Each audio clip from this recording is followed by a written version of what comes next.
ए काकी मो अपन अपन घर माही रहिबो हरैबो जी अपन परिवार संग रहिबो हरैबो जी अपन अपन घर माही रहिबो हरैबो जी अपन परिवार संग रहिबो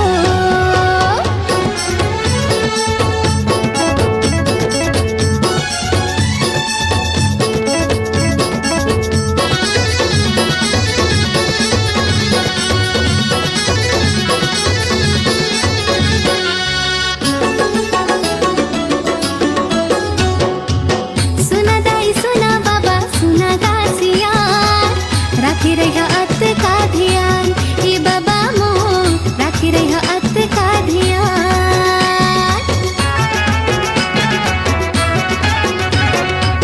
थोर थोर बेरा मा हाथ मोहला धोत रहा सुना गाम कान संगवारी मो धोत रहा सुना गाम कान मास्क लगई हा अपन मोहला तो के जइहा सावधानी अपनाई के बीमारी भैया मोर दीदी मोर संगवारी मोर कोरोना महामारी ला भगई हा जी अपन छत्तीसगढ़